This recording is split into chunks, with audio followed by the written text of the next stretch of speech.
We want to get right to some breaking news that we have been following all evening.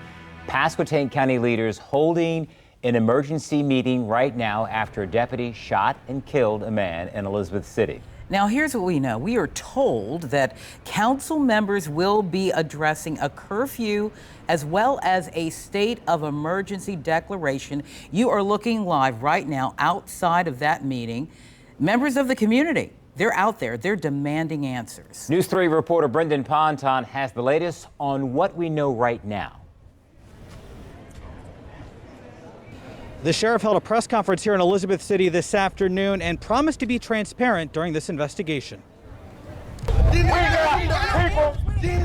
Members of the community sounding off just about a block away from where a Pasquotank County Sheriff's deputy shot and killed a man this morning while carrying out a search warrant at a home on Perry Street.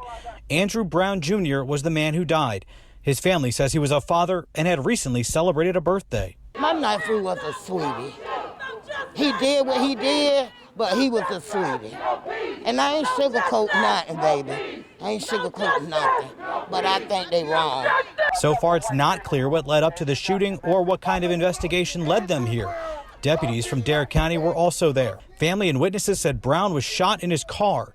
Investigators held a press conference this afternoon, but did not reveal too many new details. This will not be a rush to judgment.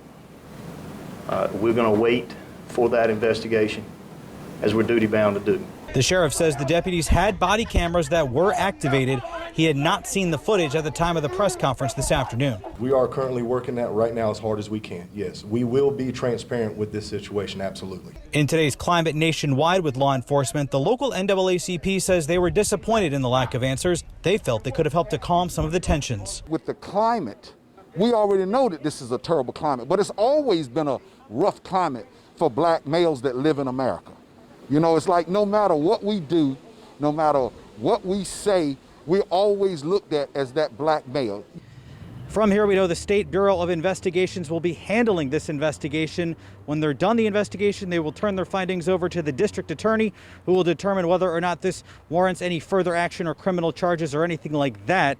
But for now, more questions than answers about what happened this morning. In Elizabeth City, Brendan Ponton, News 3.